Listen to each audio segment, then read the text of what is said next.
ಯೋಜನೆಗಳು ಜನರಿಗೆ ದೊಡ್ಡ ಮಟ್ಟದ ಸಹಾಯ ಮಾಡ್ತಾ ಇವೆ. ಆದರೆ ಅದೇ ಗ್ಯಾರಂಟಿ ಯೋಜನೆಗಳು ಆರ್ಥಿಕತೆಗೆ ದೊಡ್ಡ ಹೊಡೆತವನ್ನ ಕೊಡ್ತಾ ಇವೆಯಂತೆ. ಅದು ಹೇಗೆ ಅಂತ ನೋಡೋಣ ಬನ್ನಿ.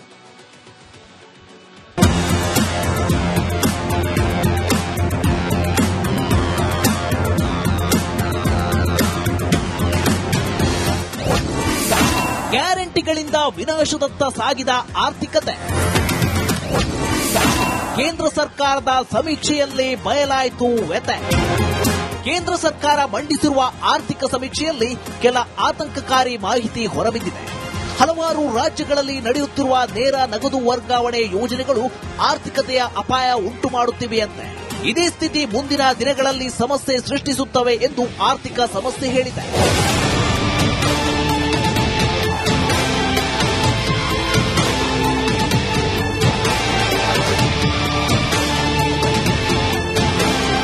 ಕರ್ನಾಟಕ ಸೇರಿ ಹಲವು ರಾಜ್ಯಗಳಲ್ಲಿ ಜಾರಿಯಾಗಿರುವ ಗೃಹಲಕ್ಷ್ಮಿಯಂತ ನೇರ ನಗದು ವರ್ಗಾವಣೆ ಯೋಜನೆಗಳತ್ತ ಕೇಂದ್ರ ಚಾಟಿ ಬೀಸಿದೆ. ಇಂಥ ಯೋಜನೆಗಳಿಂದ ತಕ್ಷಣಕ್ಕೆ ಪ್ರಯೋಜನಗಳು ಲಭಿಸಬಹುದು. ಆದರೆ ರಾಜ್ಯ ಸರ್ಕಾರಗಳ ಬೊಕ್ಕಸ ಬರಿದಾಗುತ್ತೆ ಎಂದು ಕೇಂದ್ರ ಹೇಳಿದೆ. ಆರ್ಥಿಕ ಸಮೀಕ್ಷೆಯಲ್ಲಿ ಕೇಂದ್ರ ಸರ್ಕಾರ ಕಟು ಎಚ್ಚರಿಕೆ ನೀಡಿದೆ. ನಗದು ಯೋಜನೆಗಳಿಂದ ರಾಜ್ಯಗಳ ಆರ್ಥಿಕತೆಗೆ ಏಟು ಬೀಳುತ್ತಂತೆ. ಗ್ಯಾರಂಟಿಗಳಿಗೆ ಸುಮಾರು 1,70,000 ಕೋಟಿ ಖರ್ಚಾಗುತ್ತಿದೆಯಂತೆ. ಈ ಗ್ಯಾರಂಟಿಗಳಿಂದ ಅಭಿವೃದ್ಧಿಗೆ ಬಳಸೋಕೆ ಹಣ ಇರಲ್ಲ ಎಂದು ಕೇಂದ್ರ ಹೇಳಿದೆ. ಅಲ್ಲದೆ ಗ್ಯಾರಂಟಿಗೆ ರಾಜ್ಯ ಜಿಡಿಪಿಯ 1.25 ಹಣ ಖರ್ಚಾಗುತ್ತಿದೆ ಎಂದು ತಿಳಿಸಿದೆ. ಜಾಗತಿಕ ಬಿಕ್ಕಟ್ಟಿನಲ್ಲೂ ಭಾರತದ ಆರ್ಥಿಕತೆ ಗಟ್ಟಿ. ಅಂತಾರಾಷ್ಟ್ರೀಯ ಏರಿಳಿತಗಳು, ವ್ಯಾಪಾರ ಆಘಾತಗಳ ನಡುವೆಯೂ ಭಾರತದ ಆರ್ಥಿಕ ಬೆಳವಣಿಗೆ ಉತ್ತಮವಾಗಿರಲಿದೆ. ಮುಂದಿನ ವಿತ್ತ ವರ್ಷದಲ್ಲಿ ದೇಶದ ಶೇಕಡ 6.8 ಶೇಕಡ 7.2 ನಡುವೆ ಆರ್ಥಿಕ ಬೆಳವಣಿಗೆ ದಾಖಲಿಸಲಿದೆ ಅನ್ನೋದು ಸಿಹಿ ಸುದ್ದಿ. News desk, republic Kannada. Free ಗ್ಯಾರಂಟಿಗಳ ಹೊಡೆತಕ್ಕೆ ಭಾರತ ನಲುಗಿ ಹೋಗ್ತಾ ಇದೆ. ಮತದಾರರಿಗೆ ನೇರ ನಗದು ವರ್ಗ ಯೋಜನೆಗೆ ಹಣ ಬಿಹಾರದಲ್ಲಿ 40,000 ಕೋಟಿ ಕೊಟ್ಟಿದ್ದು ನಿತೀಶ್ ಕುಮಾರ್ ಸರ್ಕಾರ. ಬಹುತೇಕ ಎಲ್ಲಾ ರಾಜ್ಯಗಳಲ್ಲಿ ಮಹಿಳೆಯರಿಗೆ ಕಾಸು ಕೊಡುವಂತ ಕೆಲಸ ಆಯಿತು. 2026 ಹಣಕಾಸು ವರ್ಷದಲ್ಲಿ 1.7 ಲಕ್ಷ ಕೋಟಿ ಮೀಸಲು. ಕರ್ನಾಟಕ ಬಜೆಟ್ನ ಅರ್ಧಕ್ಕಿಂತ ತುಸು ಕಡಿಮೆ ಹಣ ಇದು. ದೇಶದ ಅರ್ಧದಷ್ಟು ರಾಜ್ಯಗಳಲ್ಲಿ ಆದಾಯ ಕೊರತೆ. 2023-24ರಲ್ಲಿ ಗ್ಯಾರಂಟಿಗಾಗಿ 63,000 ಕೋಟಿ ರೂಪಾಯಿ ಸಾಲ ಮಾಡುವಂತಹ ಪರಿಸ್ಥಿತಿ. 5 ಗ್ಯಾರಂಟಿಗಾಗಿ ಕಳೆದ ವರ್ಷದ ಸಾಲಲ್ಲಿ ಹೆಚ್ಚುವರಿ ಸಾಲ. ಗ್ಯಾರಂಟಿ ಯೋಜನೆಗಳಿಂದ ವಿತ್ತೀಯ ಕೊರತೆ ಹೆಚ್ಚಳವಾಗ್ತಾ ಇದೆ. ವಿತ್ತೀಯ ಕೊರತೆ 46,623 ಕೋಟಿಯಿಂದ 65,522 ಕೋಟಿಗೆ ಏರಿಕೆಯಾಗಿದೆ. ಗ್ಯಾರಂಟಿ ಯೋಜನೆಗಳಿಂದಾಗಿ ಆದಾಯಕ್ಕೆ ಪೆಟ್ಟು ಬಿದ್ದಿದೆ. ಗ್ಯಾರಂಟಿಗಳಿಂದ ರಾಜ್ಯದ ಆರ್ಥಿಕತೆಯ ಮೇಲೆಯೇ ಒತ್ತಡ ಹೆಚ್ಚಾಗ್ತಾ ಇದೆ. ಗ್ಯಾರಂಟಿ ಬಗ್ಗೆ ಸ್ಫೋಟಕ ವರದಿಯನ್ನ ನೀಡಿದ್ದು ಸಿಎಜಿ ವರದಿ. ಗ್ಯಾರಂಟಿ ಯೋಜನೆಗಳು ಜನರಿಗೆ ದೊಡ್ಡ ಮಟ್ಟದ ಸಹಾಯ ಮಾಡ್ತಾ ಇವೆ. ಆದರೆ ಅದೇ ಗ್ಯಾರಂಟಿ ಯೋಜನೆಗಳು ಆರ್ಥಿಕತೆಗೆ ದೊಡ್ಡ ಹೊಡೆತವನ್ನ ಕೊಡ್ತಾ ಇವೆಯಂತೆ. ಅದು ಹೇಗೆ ಅಂತ ನೋಡೋಣ ಬನ್ನಿ.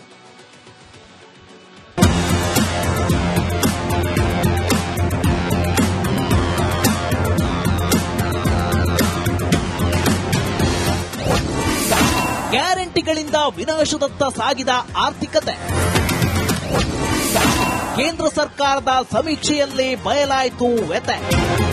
ಕೇಂದ್ರ ಸರ್ಕಾರ ಮಂಡಿಸಿರುವ ಆರ್ಥಿಕ ಸಮೀಕ್ಷೆಯಲ್ಲಿ ಕೆಲ ಆತಂಕಕಾರಿ ಮಾಹಿತಿ ಹೊರಬಿದ್ದಿದೆ. ಹಲವಾರು ರಾಜ್ಯಗಳಲ್ಲಿ ನಡೆಯುತ್ತಿರುವ ನೇರ ನಗದು ವರ್ಗಾವಣೆ ಯೋಜನೆಗಳು ಆರ್ಥಿಕತೆಯ ಅಪಾಯ ಉಂಟು ಮಾಡುತ್ತಿವೆಯಂತೆ.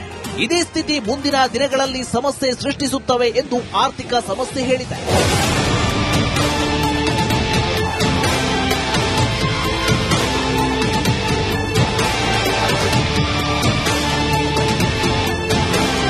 ಕರ್ನಾಟಕ ಸೇರಿ ಹಲವು ರಾಜ್ಯಗಳಲ್ಲಿ ಜಾರಿಯಾಗಿರುವ ಗೃಹಲಕ್ಷ್ಮಿಯಂತ ನೇರ ನಗದು ವರ್ಗಾವಣೆ ಯೋಜನೆಗಳತ್ತ ಕೇಂದ್ರ ಚಾಟಿ ಬೀಸಿದೆ. ಇಂಥ ಯೋಜನೆಗಳಿಂದ ತಕ್ಷಣಕ್ಕೆ ಪ್ರಯೋಜನಗಳು ಲಭಿಸಬಹುದು. ಆದರೆ ರಾಜ್ಯ ಸರ್ಕಾರಗಳ ಬೊಕ್ಕಸ ಬರಿದಾಗುತ್ತೆ ಎಂದು ಕೇಂದ್ರ ಹೇಳಿದೆ. ಆರ್ಥಿಕ ಸಮೀಕ್ಷೆಯಲ್ಲಿ ಕೇಂದ್ರ ಸರ್ಕಾರ ಕಟು ಎಚ್ಚರಿಕೆ ನೀಡಿದೆ. ನಗದು ಯೋಜನೆಗಳಿಂದ ರಾಜ್ಯಗಳ ಆರ್ಥಿಕತೆಗೆ ಏಟು ಬೀಳುತ್ತಂತೆ. ಗ್ಯಾರಂಟಿಗಳಿಗೆ ಸುಮಾರು 1,70,000 ಕೋಟಿ ಖರ್ಚಾಗುತ್ತಿದೆಯಂತೆ. ಈ ಗ್ಯಾರಂಟಿಗಳಿಂದ ಅಭಿವೃದ್ಧಿಗೆ ಬಳಸೋಕೆ ಹಣ ಇರಲ್ಲ ಎಂದು ಕೇಂದ್ರ ಹೇಳಿದೆ.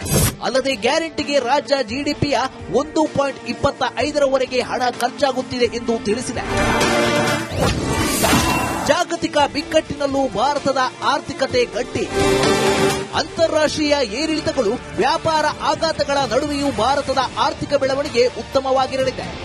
ಮುಂದಿನ ವಿತ್ತ ವರ್ಷದಲ್ಲಿ ದೇಶದ ಶೇಕಡ 6.8ರಿಂದ ಶೇಕಡ 7.2ರ ನಡುವೆ ಆರ್ಥಿಕ ಬೆಳವಣಿಗೆ ದಾಖಲಿಸಲಿದೆ ಅನ್ನೋದು ಸಿಹಿ ಸುದ್ದಿ.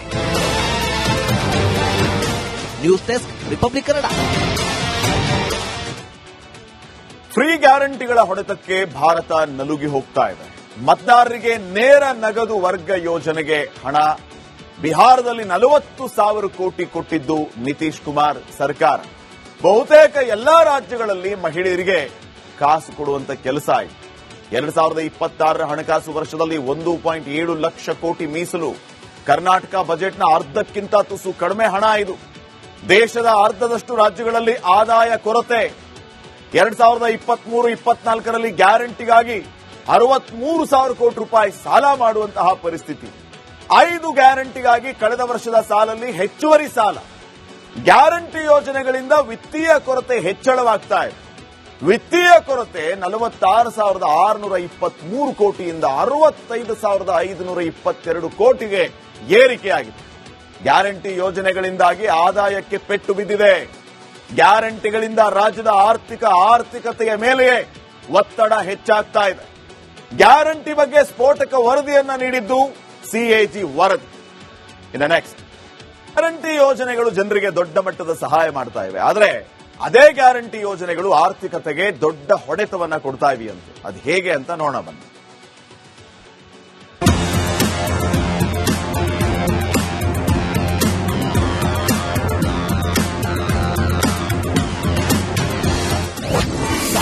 ಗ್ಯಾರಂಟಿಗಳಿಂದ ವಿನಾಶದತ್ತ ಸಾಗಿದ ಆರ್ಥಿಕತೆ. ಕೇಂದ್ರ ಸರ್ಕಾರದ ಸಮೀಕ್ಷೆಯಲ್ಲಿ ಬಯಲಾಯಿತು ವ್ಯತೆ. ಕೇಂದ್ರ ಸರ್ಕಾರ ಮಂಡಿಸಿರುವ ಆರ್ಥಿಕ ಸಮೀಕ್ಷೆಯಲ್ಲಿ ಕೆಲ ಆತಂಕಕಾರಿ ಮಾಹಿತಿ ಹೊರಬಿದ್ದಿದೆ.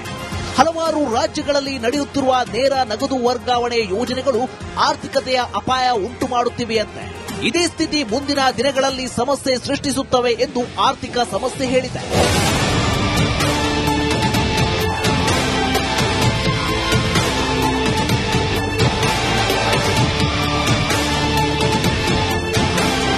ಕರ್ನಾಟಕ ಸೇರಿ ಹಲವು ರಾಜ್ಯಗಳಲ್ಲಿ ಜಾರಿಯಾಗಿರುವ ಗೃಹಲಕ್ಷ್ಮಿಯಂತ ನೇರ ನಗದು ವರ್ಗಾವಣೆ ಯೋಜನೆಗಳತ್ತ ಕೇಂದ್ರ ಚಾಟಿ ಬೀಸಿದೆ. ಇಂಥ ಯೋಜನೆಗಳಿಂದ ತಕ್ಷಣಕ್ಕೆ ಪ್ರಯೋಜನಗಳು ಲಭಿಸಬಹುದು, ಆದರೆ ರಾಜ್ಯ ಸರ್ಕಾರಗಳ ಬೊಕ್ಕಸ ಬರಿದಾಗುತ್ತೆ ಎಂದು ಕೇಂದ್ರ ಹೇಳಿದೆ. ಆರ್ಥಿಕ ಸಮೀಕ್ಷೆಯಲ್ಲಿ ಕೇಂದ್ರ ಸರ್ಕಾರ ಕಟು ಎಚ್ಚರಿಕೆ ನೀಡಿದೆ. ನಗದು ಯೋಜನೆಗಳಿಂದ ರಾಜ್ಯಗಳ ಆರ್ಥಿಕತೆಗೆ ಏಟು ಬೀಳುತ್ತಂತೆ. ಗ್ಯಾರಂಟಿಗಳಿಗೆ ಸುಮಾರು 1,70,000 ಕೋಟಿ ಖರ್ಚಾಗುತ್ತಿದೆಯಂತೆ. ಈ ಗ್ಯಾರಂಟಿಗಳಿಂದ ಅಭಿವೃದ್ಧಿಗೆ ಬಳಸೋಕೆ ಹಣ ಇರಲ್ಲ ಎಂದು ಕೇಂದ್ರ ಹೇಳಿದೆ. ಅಲ್ಲದೆ ಗ್ಯಾರಂಟಿಗೆ ರಾಜ್ಯ ಜಿಡಿಪಿಯ 1.25ರವರೆಗೆ ಹಣ ಖರ್ಚಾಗುತ್ತಿದೆ ಎಂದು ತಿಳಿಸಿದೆ. ಜಾಗತಿಕ ಬಿಕ್ಕಟ್ಟಿನಲ್ಲೂ ಭಾರತದ ಆರ್ಥಿಕತೆ ಗಟ್ಟಿ. ಅಂತಾರಾಷ್ಟ್ರೀಯ ಏರಿಳಿತಗಳು, ವ್ಯಾಪಾರ ಆಘಾತಗಳ ನಡುವೆಯೂ ಭಾರತದ ಆರ್ಥಿಕ ಬೆಳವಣಿಗೆ ಉತ್ತಮವಾಗಿರಲಿದೆ. ಮುಂದಿನ ವಿತ್ತ ವರ್ಷದಲ್ಲಿ ದೇಶದ ಶೇಕಡ 6.8ರಿಂದ ಶೇಕಡ 7.2ರ ನಡುವೆ ಆರ್ಥಿಕ ಬೆಳವಣಿಗೆ ದಾಖಲಿಸಲಿದೆ ಅನ್ನೋದು ಸಿಹಿ ಸುದ್ದಿ. News desk, republic Kannada. Free ಗ್ಯಾರಂಟಿಗಳ ಹೊಡೆತಕ್ಕೆ ಭಾರತ ನಲುಗಿ ಹೋಗ್ತಾ ಇದೆ. ಮತದಾರರಿಗೆ ನೇರ ನಗದು ವರ್ಗ ಯೋಜನೆಗೆ ಹಣ ಬಿಹಾರದಲ್ಲಿ 40,000 ಕೋಟಿ ಕೊಟ್ಟಿದ್ದು ನಿತೀಶ್ ಕುಮಾರ್ ಸರ್ಕಾರ. ಬಹುತೇಕ ಎಲ್ಲಾ ರಾಜ್ಯಗಳಲ್ಲಿ ಮಹಿಳೆಯರಿಗೆ ಕಾಸು ಕೊಡುವಂತ ಕೆಲಸ ಆಯಿತು. 2026ರ ಹಣಕಾಸು ವರ್ಷದಲ್ಲಿ 1.7 ಲಕ್ಷ ಕೋಟಿ ಮೀಸಲು. ಕರ್ನಾಟಕ ಬಜೆಟ್ನ ಅರ್ಧಕ್ಕಿಂತ ತುಸು ಕಡಿಮೆ ಹಣ ಇದು. ದೇಶದ ಅರ್ಧದಷ್ಟು ರಾಜ್ಯಗಳಲ್ಲಿ ಆದಾಯ ಕೊರತೆ. 2023-24ರಲ್ಲಿ ಗ್ಯಾರಂಟಿಗಾಗಿ 63,000 ಕೋಟಿ ರೂಪಾಯಿ ಸಾಲ ಮಾಡುವಂತಹ ಪರಿಸ್ಥಿತಿ. 5 ಗ್ಯಾರಂಟಿಗಾಗಿ ಕಳೆದ ವರ್ಷದ ಸಾಲಲ್ಲಿ ಹೆಚ್ಚುವರಿ ಸಾಲ. ಗ್ಯಾರಂಟಿ ಯೋಜನೆಗಳಿಂದ ವಿತ್ತೀಯ ಕೊರತೆ ಹೆಚ್ಚಳವಾಗ್ತಾ ಇದೆ. ವಿತ್ತೀಯ ಕೊರತೆ 46,623 ಕೋಟಿಯಿಂದ 65,522 ಕೋಟಿಗೆ ಏರಿಕೆಯಾಗಿದೆ. ಗ್ಯಾರಂಟಿ ಯೋಜನೆಗಳಿಂದಾಗಿ ಆದಾಯಕ್ಕೆ ಪೆಟ್ಟು ಬಿದ್ದಿದೆ. ಗ್ಯಾರಂಟಿಗಳಿಂದ ರಾಜ್ಯದ ಆರ್ಥಿಕತೆಯ ಮೇಲೆಯೇ ಒತ್ತಡ ಹೆಚ್ಚಾಗ್ತಾ ಇದೆ. ಗ್ಯಾರಂಟಿ ಬಗ್ಗೆ ಸ್ಫೋಟಕ ವರದಿಯನ್ನ ನೀಡಿದ್ದು ಸಿಎಜಿ ವರದಿ. ಇನ್ನು ನೆಕ್ಸ್ಟ್